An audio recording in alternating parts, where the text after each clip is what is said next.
الحمد لله وكفى والصلاة والسلام على من اصطفى وعلى آله وأصحابه أجمعين أما بعد فأعوذ بالله من الشيطان الرجيم بسم الله الرحمن الرحيم ونضع الموازين القسط ليوم القيامة وقال النبي صلى الله عليه وسلم إن الله لا يقبل من العمل إلا ما كان له خالصا وابتغي به وجهه صدق اللہ مولانا العظیم۔ سبھی لوگ درود شریف پڑھ لیں۔ اللہم صلی علی سیدنا مولانا محمد وبارک وسلم۔ میرے اسلامی بھائیوں، بزرگوں اور دوستوں، ہم میں سے سبھی لوگوں نے یا اکثر لوگوں نے امام بخاری رحمۃ اللہ علیہ کا نام سنا ہوگا۔ ان کی بہت ہی مایہ ناز اور عظیم الشان حدیث کے کتاب ہے بخاری شریف۔ اس کا پورا نام شاید آپ میں سے کسی کو معلوم نہ ہو، بخاری کہتے ہیں، اس کا پورا نام بہت لمبا ہے۔ الجامع المسند الصحیح المختصر من امور رسول اللہ صلی اللہ علیہ وسلم وسننہ وایامہ، یہ کتاب کا نام ہے۔ امام بخاری رحمۃ اللہ علیہ نے اپنے اس بخاری شریف کا اینڈ اور اختتام ایک ایسے باب پر کیا ہے جو باب ہمارے لیے بہت عظیم درس کی حیثیت رکھتا ہے۔ امام بخاری رحمۃ اللہ علیہ نے بخاری شریف کا آخری باب کا ہیڈنگ قائم کیا، باب قول اللہ عز وجل ونضع الموازین القسط۔ اس پر امام بخاری نے کتاب کو ختم فرمایا۔ اس کا مطلب یہ ہے کہ امام بخاری رحمۃ اللہ علیہ اس باب کے اندر اللہ تعالیٰ کے اس ارشاد کی تشریح کر رہے ہیں کہ اللہ تعالیٰ فرما رہے ہیں کہ ہم قیامت کے دن انصاف کے ترازویں قائم فرمائیں گے۔ امام بخاری رحمۃ اللہ علیہ دراصل ہمیں اور آپ کو یہ سبق دینا چاہ رہے ہیں کہ ہر انسان کی زندگی کے اینڈ اور اختتام اللہ تبارک و تعالیٰ کے حضور پیشی پر ہونے والا ہے، یعنی ہر ایک انسان کو اللہ کے سامنے حاضر ہونا ہے اور ہر ایک کے عمل کو اور ان کے قول کو ترازو پر تولا جائے گا۔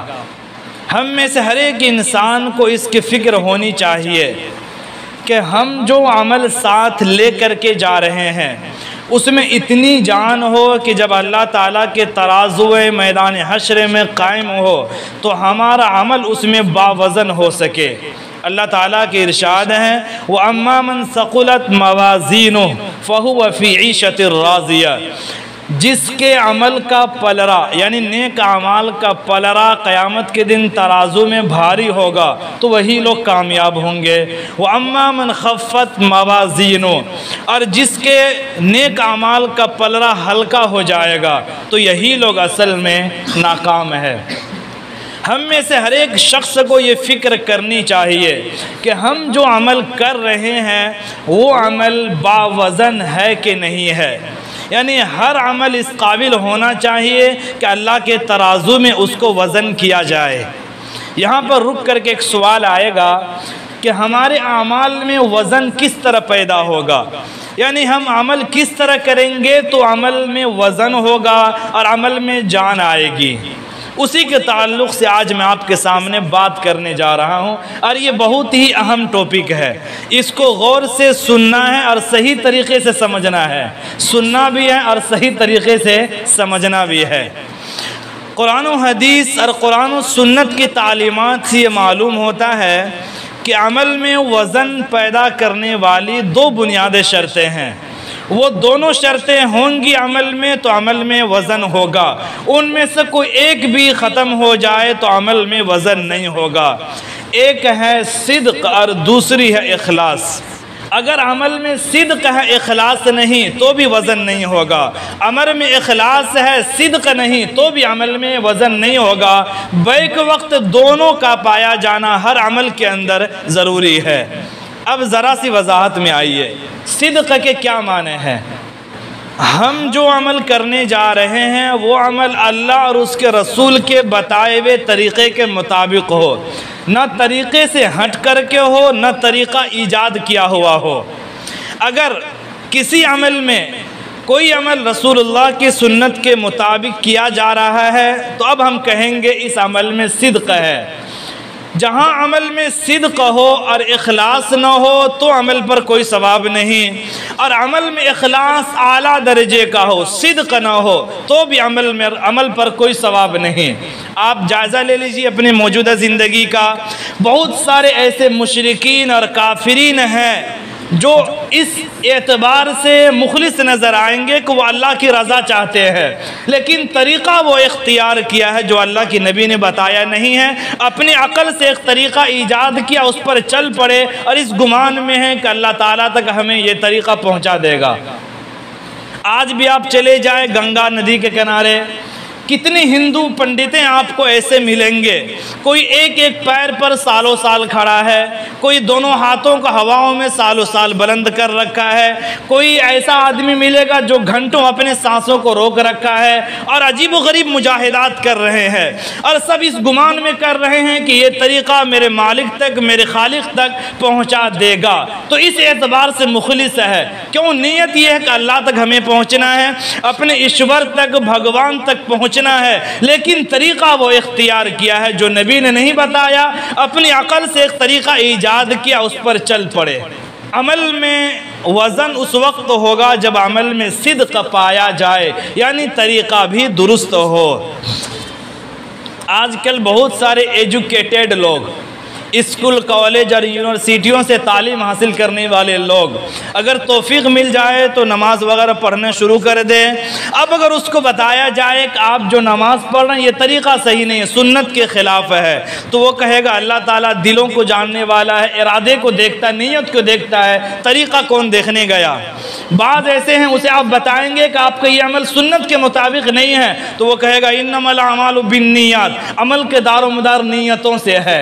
یعنی اتنی بڑی غلط فہمی ہے کہ ایک تو عمل کرنے کی توفیق نہیں ملتی، اور عمل کرنے کی توفیق مل جائے تو سیکھنا نہیں چاہتے، بس اس گمان میں ہے کہ نیت ٹھیک ہے تو ثواب مل جائے گا۔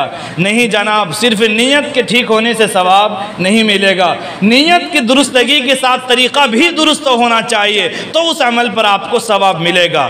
قرآن پاک میں سورہ کہف کی آیت ہے، آخری رکوع کی آیت ہے، اللہ تبارک و تعالیٰ کے ارشاد ہے قُلْ هَلْ نُنَبِّئُكُمْ بِالْأَخْسَرِينَ أَعْمَالًا الَّذِينَ ضَلَّ سَعْيُهُمْ فِي الْحَيَاةِ الدُّنْيَا وَهُمْ يَحْسَبُونَ أَنَّهُمْ يُحْسِنُونَ صُنْعًا۔ اے نبی آپ کہہ دیجئے، کیا میں تمہیں ایسے لوگوں کے بارے میں بتاؤں جو اعمال کے اعتبار سے بہت خسارے میں ہیں، اور وہ خوب عمل کر رہے ہیں، اس گمان میں کر رہے ہیں کہ وہ اچھا عمل کر رہے ہیں، حالانکہ اس کا اخلاص ہے، کیونکہ اللہ کے لیے کر رہے ہیں، طریقہ درست نہیں ہے، اس لیے اس عمل میں کوئی وزن پیدا نہیں ہوگا۔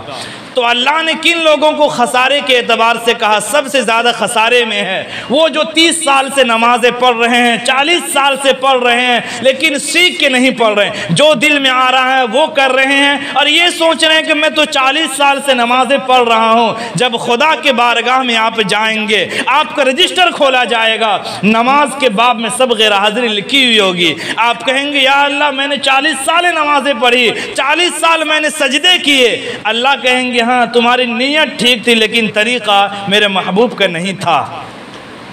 یہی وہ راز ہے جہاں سے بدعتی لوگوں کو دھوکہ ہوتا ہے۔ بدعت کسے کہتے ہیں؟ بدعت شریعت میں حرام ہے۔ بدعت کہتے ہیں انسان اپنے عقل سے کوئی ایک طریقہ ایجاد کیا، اس پر چل پڑے۔ اکثر بدعتی آپ کو مخلص نظر آئیں گے کہ وہ اس عمل کے ذریعے اللہ کو راضی کرنا چاہتے ہیں، نبی کو خوش کرنا چاہتے ہیں، اس اعتبار سے آپ کو اکثر بدعتی مخلص ملیں گے، لیکن طریقہ اس کا غلط ہے، اس لیے ان کے اس بدعت والے عمل پر کوئی ثواب نہیں ہے۔ اس کو آپ یوں سمجھیے، ایک آدمی کو گوا سے ممبئی جانا ہے، وہ مڈگاؤں میں گیا اور ایک ایسی ٹرین پر بیٹھا جو ٹرین بنگلور جانے والی ہے۔ آپ اسے کہیں جناب آپ کہاں جانا چاہتے ہیں؟ وہ کہے گا میں ممبئی جانا چاہتا ہوں۔ آپ کہیں گے آپ نے غلط طریقہ اختیار کیا ہے، یہ گاڑی ممبئی والی نہیں ہے، یہ بنگلور والی ہے۔ تو وہ کہے گا نہیں میری نیت ٹھیک ہے، میں ممبئی جانا چاہتا ہوں۔ تو آپ بتائیے کبھی ممبئی پہنچ سکتا ہے؟ نیت کے ساتھ گاڑی بھی منبع والی ہونی چاہیے۔ تو اکثر بدعتی یہیں پر آ کے دھوکہ کھا جاتے ہیں، وہ چاہتے ہیں کہ میں اس عمل کے ذریعے اللہ کو راضی کرنا چاہتا ہوں، لیکن جناب طریقہ آپ کا غلط ہے، صدق نہیں پایا جا رہا ہے۔ تو صدق پایا جانا ضروری ہے عمل کا باوزن ہونے کے لیے۔ دین دراصل نام اتباع کا نام ہے۔ اتباع کا مطلب اللہ اور اس کے رسول کے حکم کے مطابق شریعت پر چلنا، اس کا نام دین ہے۔ اپنی عقل سے آپ کوئی طریقہ ایجاد کر لیں، آپ چل پڑیں، چل جائیے، اللہ کا کچھ نہیں بگڑے گا، قیامت کے دن بگڑے گا آپ کا۔ تو اصل نام دین ہے، نبی اور اللہ کے حکم کے مطابق چلنے کا۔ اس کو آپ ایک مثال سے یوں سمجھیے، اللہ تبارک و تعالیٰ نے تمام مومنوں کو فرمایا ہے کہ مغرب میں 3 رکعت ادا کرو۔ اب ایک آدمی یہ چاہتا ہے کہ نہیں میں 4 رکعت ادا کروں گا، تو یہ سوچ کر اس نے 1 رکعت کا اضافہ کر دیا۔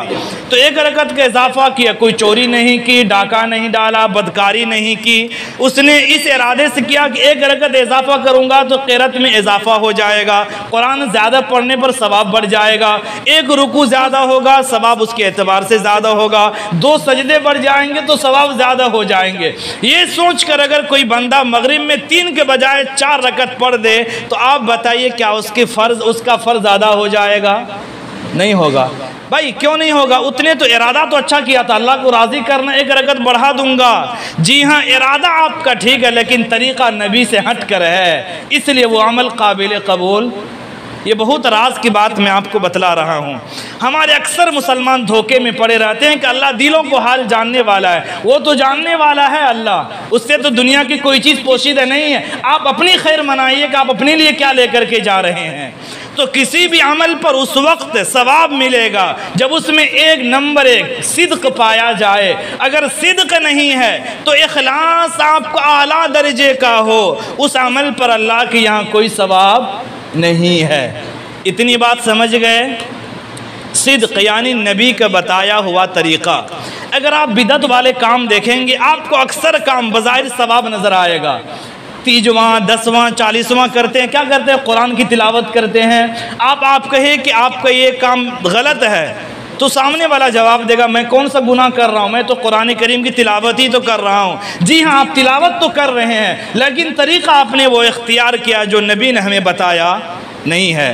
تو 30واں 10واں 40واں میں قرآن پڑھتے ہیں، لیکن طریقہ صدق نہیں پایا جائے۔ آپ کا ارادہ ٹھیک ہے، نیت بہت اعلیٰ درجے کی ہے کہ اس کے ذریعے ثواب حاصل کروں گا اور وہ ثواب میت تک پہنچا دوں گا، لیکن جناب آپ کا طریقہ صحابہ سے ہٹ کر ہے، نبی سے ہٹ کر ہے، اس لیے اس قرآن خانے پر آپ کو کوئی ثواب ملنے والا نہیں ہے۔ ہمارے کئی سارے بھولے بھالے مسلمان 20 سال سے نمازیں پڑھ رہے ہیں، گھر میں کسی کی انتقال ہو گیا تو 30واں 40واں منائیں گے، کئی ہزار خرچ کریں گے۔ اگر آپ منع کریں تو کہے گا میں کون سا گناہ کا کام کر رہا ہوں۔ تو سوال یہ کہ آپ کون سے نیکی کا کام کر رہے ہیں؟ اگر گناہ نہیں کر رہے تو کون سے نیکی کا کام کر رہے ہیں؟ میت سے بہت محبت ہے تو اس کا سب سے اعلیٰ طریقہ یہ ہے کہ ان کے لیے آپ صدقہ جاریہ کر دیجئے۔ اعلیٰ درجے کا اگر آپ ثواب پہنچانا چاہتے ہیں میت کو، اس کے لیے ایک ایسا کام کر دیں کہ جس کا اثر کئی سالوں تک باقی رہنے والا ہو، اور جب تک اس کا اثر باقی رہے گا میت کو ثواب قبر میں ملتا رہے گا۔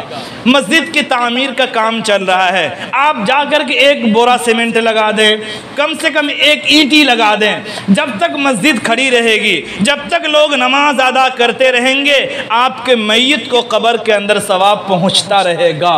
کتنا اعلیٰ درجے کا صدقہ والا کام ہے یہ۔ تو ہم جو بھی عمل کریں اس میں پہلی چیز یہ دیکھیں کیا یہ طریقہ نبی اور صحابہ کا طریقے کے مطابق ہے کہ نہیں ہے، یہ جاننے کی ضرور کوشش کرے۔ اللہ کا شکر ہے کہ ہم میں سے سبھی لوگ یہاں پہ جو بیٹھے ہیں نمازی ہیں، لیکن خود اپنے آپ سے پوچھیں کہ آج تک کبھی ہمارے اندر یہ فکر ہوئی ہے کہ ہم جو نماز پڑھ رہے ہیں کیا وہ سنت کے مطابق ہے کہ نہیں ہے؟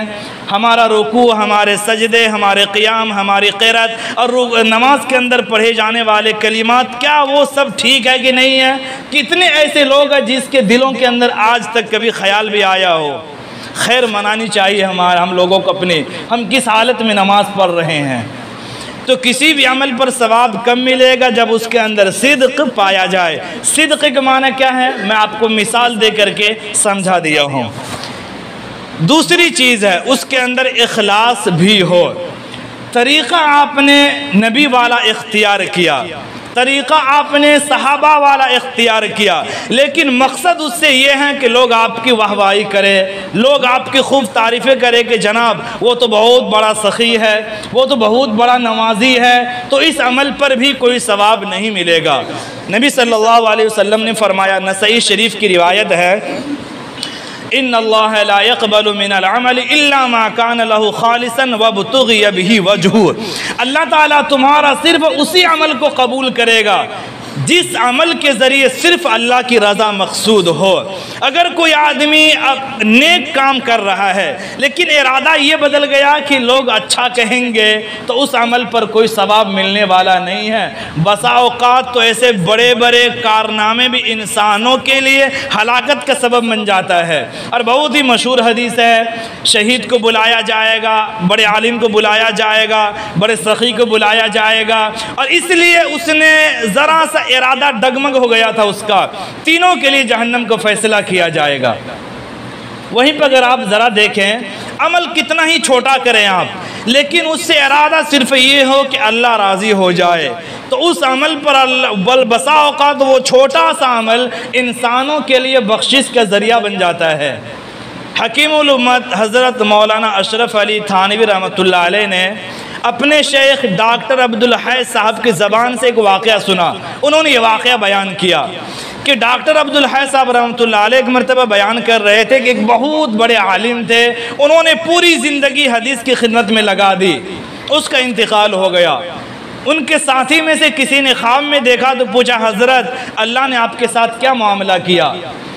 تو اس عالم نے کہا کہ میں تو اس گمان میں تھا کہ جب میں اللہ تعالیٰ کے سامنے جاؤں گا، میری پیشی ہوگی، تو میں 30-40 سال تک حدیثیں پڑھایا ہوں، کئی سارے حدیث کی کتابیں لکھا ہوں، تو اس کی کچھ قدر ہوگی۔ لیکن جب میری پیشی ہوئی اللہ تعالیٰ کے سامنے تو اللہ تبارک و تعالیٰ نے فرمایا، میں صرف تمہارے ایک عمل کی وجہ سے معاف کر رہا ہوں۔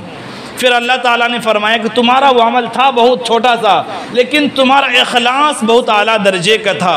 وہ عمل یہ تھا کہ تم ایک دن حدیث لکھ رہے تھے لکڑی کے پین سے، تم وہ پین اٹھا کر کے روشنائی میں لگائے تھے، ایک مکھی آ کر کے اس پر بیٹھ گئی اور سیاہی پینے لگی۔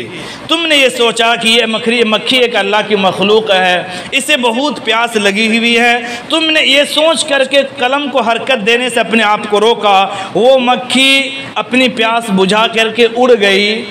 تمہارا وہ عمل تھا بہت چھوٹا سا، لیکن تمہارا اخلاص بہت اعلیٰ درجے کا تھا کہ اللہ کی ایک مخلوق پیاسی ہے، ان کی پیاس بجھ جائے، میں تمہارے تمام حدیث کی خدمت کو پیچھے ڈال دیتا ہوں، تمہارے اس مختصر سے عمل کی وجہ سے آج میں تمہیں معاف کر رہا ہوں۔ عمل کتنا چھوٹا سا ہے، ہم تو اسے ثواب بھی نہیں سمجھتے ہیں، لیکن اخلاص تھا تو وہ چھوٹا سا عمل مغفرت کا ذریعہ بن گیا۔ اس لیے اپنے عمل میں اخلاص پیدا کرنے کی کوشش کریں۔ اگر عمل میں اخلاص نہیں، آپ کتنا بڑا کام کر لیں، بظاہر آپ سنت کے مطابق بھی کریں، تو بھی اس عمل پر کوئی ثواب ملنے والا نہیں ہے۔ تو میرے بھائی، کسی بھی عمل پر اس وقت ثواب ملے گا جب اس کے اندر دو چیزیں پائی جائے، ایک ہے صدق، یعنی کہ طریقہ درست ہو، دوسرا ہے اخلاص۔ دونوں میں سے کوئی ایک نہیں پایا جا رہا ہے اس عمل کے اندر، تو عمل بیکار ہے، اس پر کوئی ثواب آخرت میں ملنے والا نہیں ہے۔ اللہ تبارک و تعالی ہم تمام لوگوں کے اعمال کو آخرت میں قبول فرمائے۔ وآخر دعوانا ان الحمد للہ رب العالمین۔